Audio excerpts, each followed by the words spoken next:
Hello moviegoers, it's your pal Movie Master, back here with a new video. And as promised, I'm going to be reviewing every single James Bond film in the franchise. Being that on November 6th we're getting the newest James Bond film, Spectre, I thought it'd be neat to review all the films before its theatrical release. So, one thing that I find very curious is that most people say that the very first actor to portray James Bond was Sean Connery. And while, yes, he was the very first actor to portray the character theatrically, he wasn't the very first actor. Before he ever got a chance, before he ever dreamed of playing the character, there was a man known as Barry Nelson, an American. Yes, before Sean Connery, a Scottish man playing Bond, there was an American playing him, and that was in the film Casino Royale. Released in 1957, released by CBS, this TV movie is actually not bad. It's actually a pretty good movie. I remember seeing this film for the first time back in 2006 in VHS, and I remember hunting down this tape like crazy. Because the first time that I wanted to see this film, I remember I was recording all the James Bond films on TBS, on 15 Days 007, and they would usually play all the other Bond films, you know, The Man with the Golden Gun, Live and Let Die, Spy Who Loved Me, but rarely, if ever, they would play Casino Royale. I remember them showing an ad saying that they were going to play the film, and I missed it. I tried programming the VCR and they didn't play it, so I didn't see this film until it came out on VHS tape. Now this tape is a little harder to find, but if you still have a VCR, I would recommend picking it up in comparison to this Blu-ray, and I'll tell you in a little bit why. But first, into the film. In this movie, you can tell that the creators of this movie, they still didn't understand very well the character of Bond. Bond had never been shown on the big screen or small screen before the 1950s. It was mostly novels being released, and they had great reviews, and there was all the intention to eventually make it into a movie. But not many people understood the character, especially not in this movie. Bond is played by an American, he's played very differently, and he has to hunt down Le Chiffre, very similar to the 2006 film. Only difference, of course, that there is no terrorism involved. He's not playing Texas Hold'em, he's playing Baccarat like the original Bond character. He always plays Baccarat for the most part, and he is joined by Felix Leiter, who is played by a British actor, and he's part of MI6, not CIA. So the roles are reversed, but that's okay. He is also accompanied by Linda Christian, who plays the female lead, who is also working with Le Chiffre, but she doesn't want to betray Bond. She had a love affair with Bond in the past.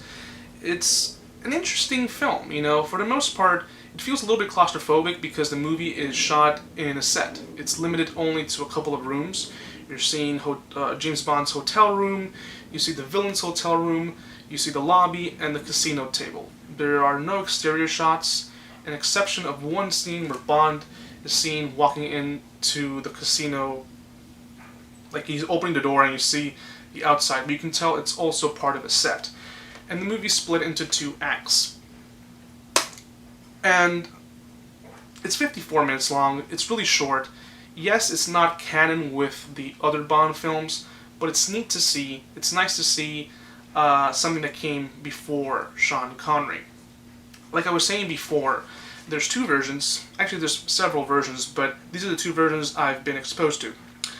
This VHS tape is nice because it includes an intro by a James Bond connoisseur who talks about the James Bond novels, specifically the Casino Royale novel written by Ian Fleming, and he also gives insights into Barry Nelson, the Bond character, and there's also trailers to the 1967 spoof film Casino Royale, which I'm not a big fan of, but it's nice to see posters and little clips and TV ads that were released in the 1960s. And there's also a couple of posters, like I said, and an outro again by the James Bond connoisseur. This Blu-ray is just a Blu-ray in name. The picture quality is not that great. It looks like a 2nd or 3rd generation VHS transfer. The audio quality suffers a lot. For whatever reason, it feels compressed. Being that this is a Blu-ray, Blu-ray has a lot of capacity. It just doesn't sound very well. There's an interview with Ian Fleming creating the Bond name. And it has like a really weird logo on the bottom that I just can't get my eyes off. It's very annoying. This one doesn't have any of that. So if you still have a VCR, one of those VCR DVD combos, you can still watch this on VHS. It's no longer in print, but I don't think it goes for that much. This is a movie that you can still find on DVD. But be careful if you buy it on DVD, because there's some DVD versions out there that do not contain the last 5 minutes that was restored in the 80s. There's some public domain versions out there that are incomplete. So try to find this one. If you come across this one, you can get it, being that it has the complete version. It's just not the best quality out there. So now we're going to talk about the very first theatrical James Bond film, Dr.No, with Sean Connery. Now, I remember back in the 90s when I was taping the Bond films on TBS, I would always catch Dr.No midway, usually almost by the end, where Ursula Andress is coming, emerging from the water. Very beautiful scene, but most of the beginning I would always miss. Because back then, I remember the only way I would know when they were playing was through the Sunday newspaper. They would tell you at what time they were playing. And I remember the channel, at the channel number 24, it would give you all the movies that were playing, one after the other, but they wouldn't tell you the films in advance. So I would rarely get to see Dr.No completely, and I remember I would get allowance to buy whatever I wanted every now and then. So it took me a while. I think it was like $15 for this James Bond VHS of Dr.No. This is the very first Bond movie I saw without any interruptions. No commercials, crisp quality for me back then. It's crazy because this is not worth much now. It's probably worth $1, maybe 50 cents, probably even less. I've seen this in Goodwill so many times, and every time I come across this particular VHS tape, I'm like, wow.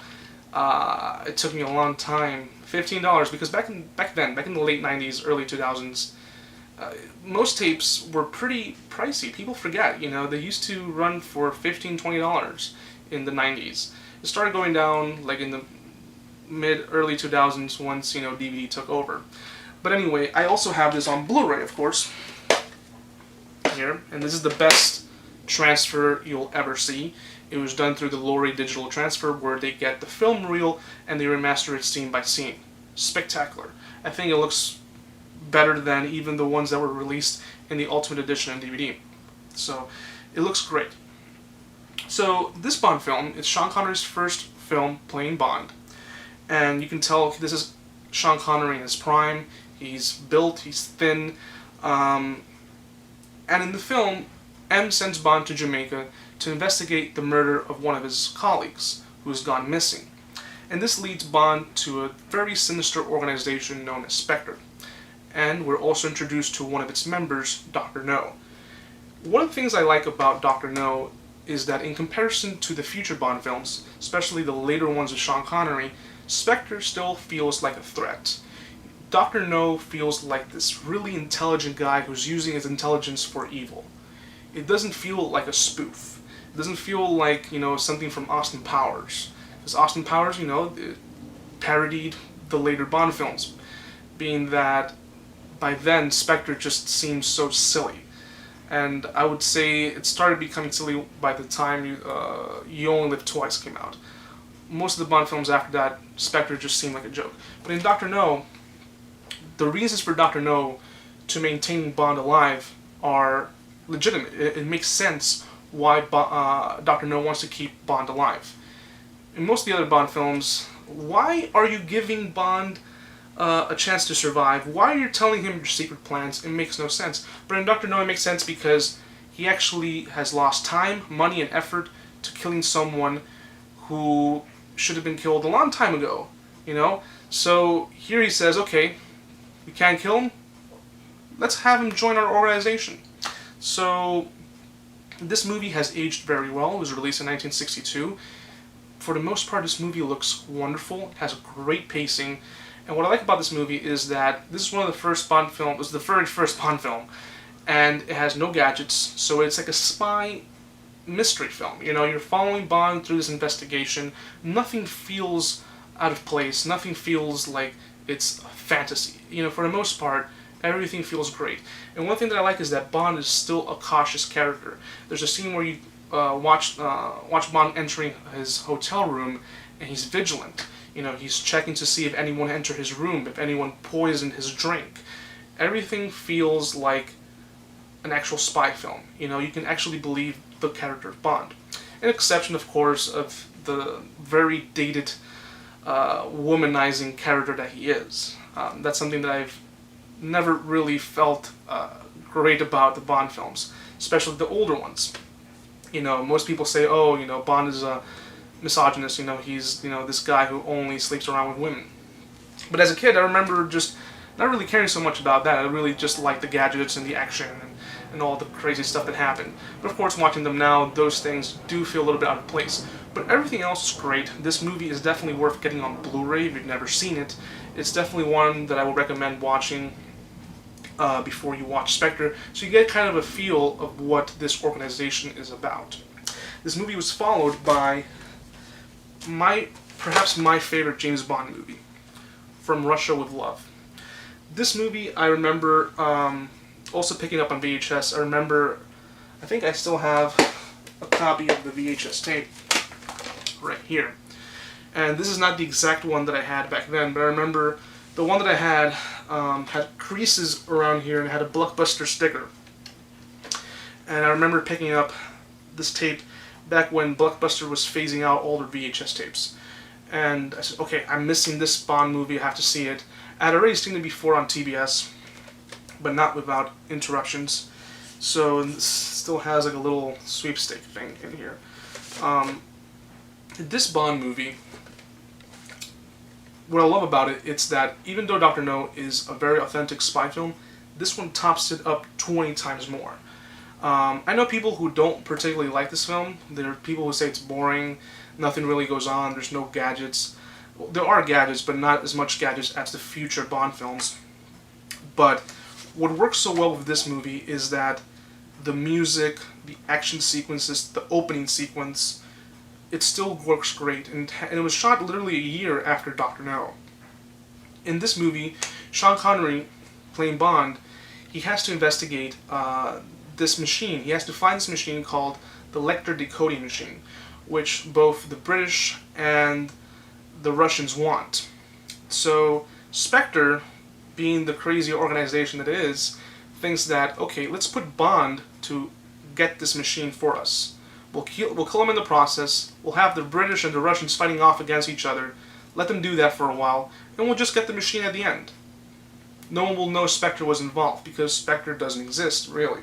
So this one has this actor, the guy from Jaws, I forget his name, I think it's in here, Robert Shaw, playing one of the henchmen.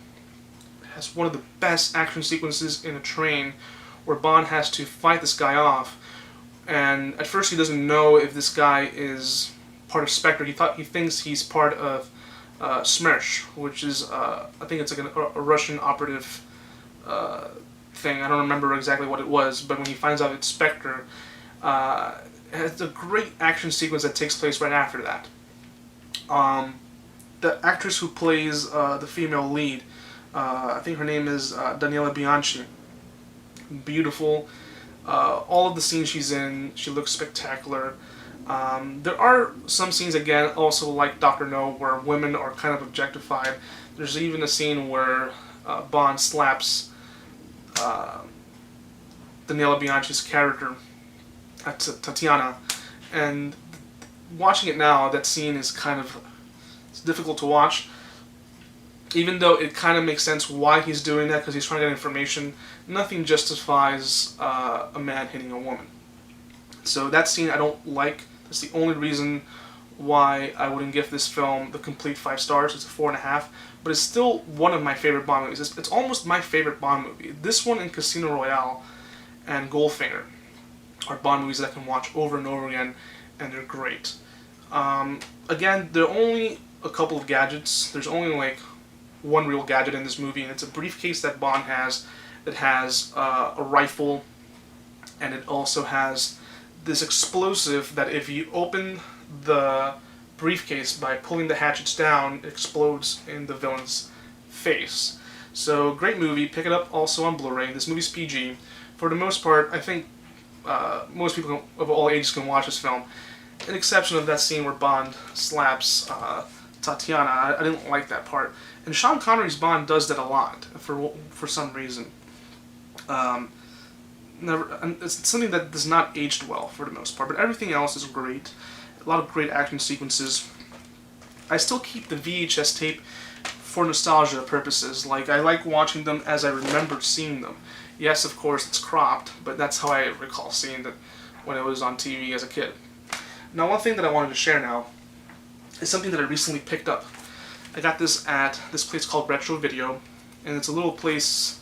It's about an hour away from where I live, but they have it's like a rental store. It's literally, they have VHS tapes, DVD, and they have laser discs. And they had this laser disc for sale. I don't have a laser disc player, but I'm a collector. I love James Bond, so I picked up this laser disc of From Russia with Love. Really nice. If you're not familiar with laser discs, if you wanted to watch this movie, you would have to play one part like this and the rest of the film on the other side of the disc. Very curious. It was the only way you could watch movies in widescreen back then. Not many VHS tapes came in widescreen. For the most part, it was just laser discs, and they were really expensive.